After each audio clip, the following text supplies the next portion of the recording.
लेकिन यहाँ एक महत्वपूर्ण बात राकेश जी कर रहे थे, राकेश शुक्ला जी, उनकी तरफ से कहा गया कि कुछ हासिल नहीं होगा, जातिगत जनगणना से सिर्फ भ्रम, विवाद और विभाजन। आप लोगों ने इसी की नींव डाली है क्या बिहार में सर्वे करवाकर? राजीव जी। देखिए, सबसे पहले मैं राकेश शुक्ला जी से ही शुरू करता हूं जी। उनका सरनेम शुक्ला है और आपके नाम में खान है। प्रेम शुक्ला जी के नाम में शुक्ला है। अभय दुबे जी लिख रहे हैं। सुदीन भदौरिया जी की भी जाति उनके उपनाम से पता चल जाएगी। यहाँ सिवाय मेरे और आशुतोष जी के सबकी जातियों का पता तो उनके उपनाम से ही पता चल जाता है। फिर जातीय जनगणना को लेकर के राकेश शुक्ला जी ने उसे विभाजनकारी एजेंडा बता दिया। और मैं अनेक विश्लेषण आपके चैनल पर भी देखता हूँ और तमाम चैनलों पर, जब कोई ब्राह्मण मुख्यमंत्री होता है, कोई शाक्य, मौर्य, कुशवाहा इस जाति के किसी व्यक्ति को महत्वपूर्ण जिम्मेदारी दी जाती है, ठाकुर कोई मुख्यमंत्री होता है, आप क्या स्पेशल कवरेज होता है, बाजाप्ता उसकी पूरी तस्वीर खंगाली जाती है। देखिए, जाति एक सच्चाई है, ये सच है। बात को बतंगड़ बनाए जाने के बजाय सीधी तौर पर कांग्रेस को, और चाहे अभय दुबे जी को मैं पढ़ा लिखा आदमी नहीं दिखता होऊंगा, मुझे अपने ज्ञान के प्रदर्शन के लिए मैं आपके बीच आया भी नहीं हूं, मुझे पार्टी का जो स्टैंड रखना है मैं वही रखूंगा।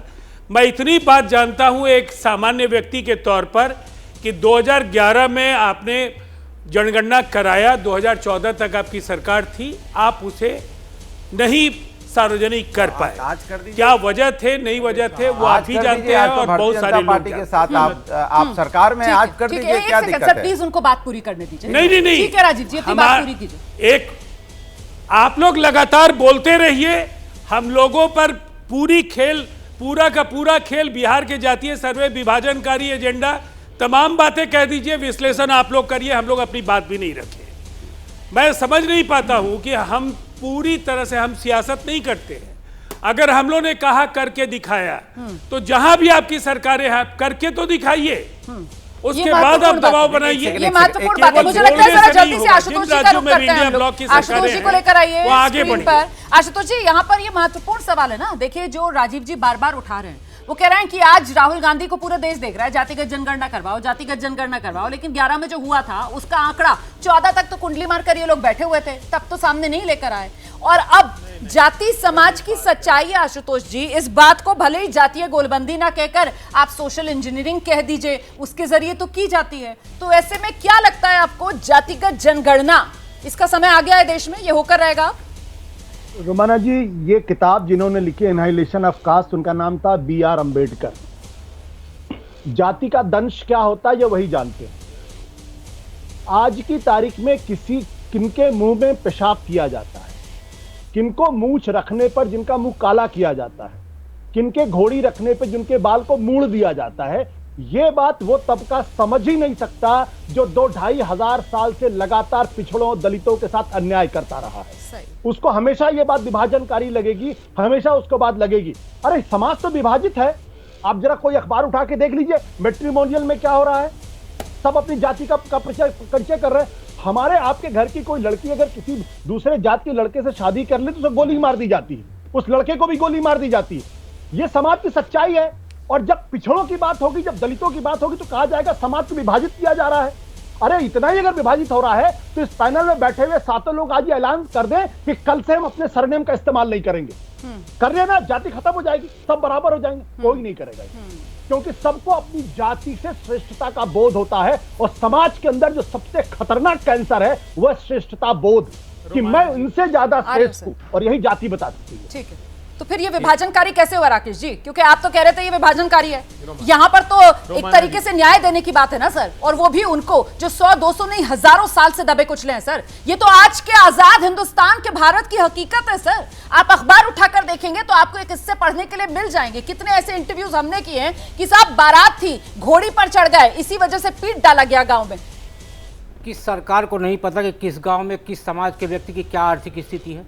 हर सरकार को पता है। आर्थिक जिला में स्तर कहाँ चले गए आप? जिला स्तर अरे एक सिर्फ मिनट सार्वजनिक देना, अनुराग जी, करने की बात बोल लूं। बात हो रही है, नहीं गलत बात मत बोलिए। मैं विभाजन की बात कर रहा हूं, आपने बोला मैं वही बात पे आ रहा हूं। विभाजन कर अनुराग रहे जी हैं। बात क्या पे आ रहा हूं। आवाज थोड़ी कम करनी पड़ेगी हमें। अनुराग जी की आवाज कम करनी होगी। मेरे साथ राकेश शुक्ला जी को लेकर आइए प्लीज, मैं उसी राकेश जी बात को को लेकर आ आइए रहा मेरे हूं। साथ। मैं यही कह रहा राकेश जी हूँ, को यदि लेकर आइए। आपको पता है कि कहाँ किस गांव में किस समाज का व्यक्ति ठीक है, आप रखिए अपनी बात, आपकी आवाज जा रही है। किस समाज का व्यक्ति किस स्थिति में है, ये जिला स्तर पर से राज्य स्तर पर और केंद्र स्तर तक पता होता है। उसी के आधार पे आप सामाजिक न्याय की बात करते हैं। और जो 80 करोड़ लोगों को अनाज पहुंचाया जा रहा है, तो उसका भी तो एक डाटा है ना केंद्र सरकार के पास, राज्य सरकारों के पास भी है। आप पीडीपी सर के मैं एक तहत मिनट आपको जी। रोकूं। आपने कहा जिन 80 करोड़ लोगों को अनाज पहुंचाया जा रहा है, तो इसका दूसरा तर्क ये है सर कि अगर हमारे पास नया डेटा होता तो बहुत मुमकिन है आज 80 करोड़ की जगह वो संख्या हो सकता है सर 90 करोड़ होती, हो सकता है वो संख्या जो है वो 70 करोड़ रह गई होती। तो इसलिए ताजा डेटा तो बहुत जरूरी है सर। यहां पर सेंसस का आंकड़ा तो चाहिए, हम इसको उलझा रहे हैं। यहां पर हम बात जातिगत जनगणना की कर रहे हैं, क्योंकि आपने 80 करोड़ की बात की और ऐसे में वो सेंसस के आंकड़े जब तक नहीं आएंगे तो वो संख्या देश में 80 करोड़ से 90 करोड़ की जरूरत है क्या, या फिर वो 70 करोड़ तक रह गई है। ऐसे बहुत से योजना वाले जो फैसले हैं वो लिए जाने और सब अटके हुए हैं क्योंकि सेंसस नहीं हुआ है। लेकिन अब बात सिर्फ सेंसस की नहीं है, बात जातिगत जनगणना पर पहुंच चुकी है और इसीलिए महत्वपूर्ण यह हो जाता है कि यह जातिगत जनगणना प्रेम शुक्ला जी बीजेपी के लिए क्या चुनावी कांटा बन चुकी है? आ रही हूं सर, उनकी बात हो जाए फिर आपके पास आ रही हूं। चुनावी कांटा बीजेपी के लिए जातिगत जनगणना? देखिए, हम तो जातिगत बिल्कुल नहीं, चुनावी कांटा उनके लिए जिनकी जात पूछ लो तो वो चिल्लाने लगते हैं।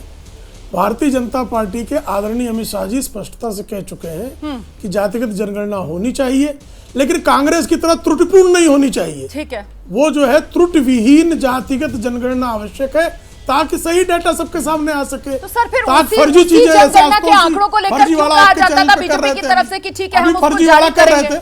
ठीक है, जल्दी से आइए। देखिए यहाँ एक फर्जी वाला जो है आशुतोष जी करते रहे, अभी कर रहे थे कि मंडल आयोग की सिफारिशों का हम विरोध कर रहे थे, तो आपके चैनल पर लोग झूठ बोलते हैं और बार झूठ बोलते हैं और ऐसे झूठे लोगों को जो है पता नहीं क्यों प्रश्न मिलता है, समझ से बाहर है। भारतीय जनता पार्टी में आडवाणी जी की रथ यात्रा राम मंदिर निर्माण के लिए थी, मंडल आयोग की सिफारिशों के समर्थन में हम 1984 में भी थे, 89 में भी थे, और हमने जो है पिछड़ा आयोग को संवैधानिक दर्जा भारतीय जनता पार्टी को सुन लीजिए। लेकिन झूठे आशुतोष जो है जो चुनाव में गुप्ता जी बन जाते हैं, बाद में जाति विलय कर देते हैं, ऐसे झूठ बोलते हैं। ठीक है, जल्दी से अनुराग जी आप आइए, उसके बाद आशुतोष जी आप जवाब दे दीजिएगा। ठीक है। नहीं, शुक्ला जी एक चीज आपको शायद याद होगी, आज भी आप चले जाइए गांव में, समाज के अंदर में, पहले भी आपको याद होगा कि किसी भी दलित को कुएं पे पानी नहीं पीने दिया जाता था, गांव के स्कूल में नहीं घुसने दिया जाता था, गांव के मंदिर में उनके चौखट पे नहीं जाने दिया जाता था। आपने कभी वो दर्द झेला नहीं, इसलिए शायद आप उसका दर्द नहीं समझते हैं। नहीं, आप दर्द नहीं समझते हैं आप, क्योंकि जो अपमान होता है दलितों पिछड़ों का, जो जिस तरह से उनको नीचे दिखाया जाता है, आपको उसका एहसास नहीं है, क्योंकि आप एहसास कर भी नहीं सकते।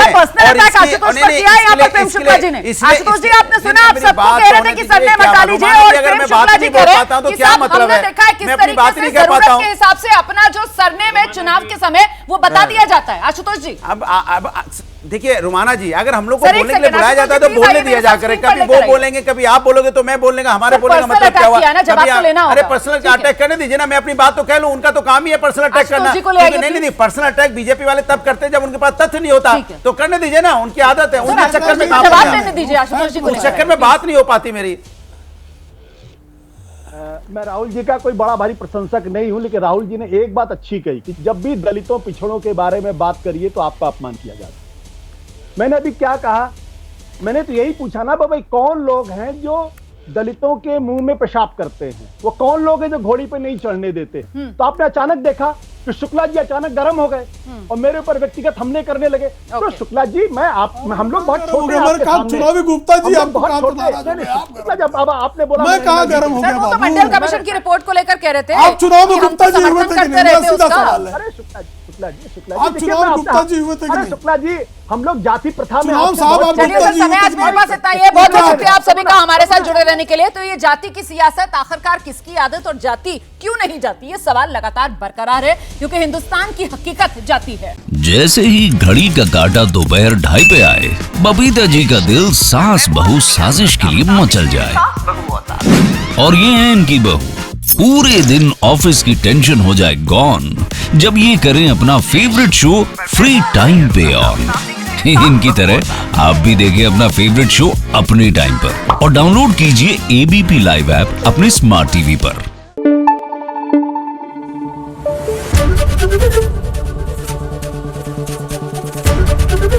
एबीपी न्यूज आपको रखे आगे।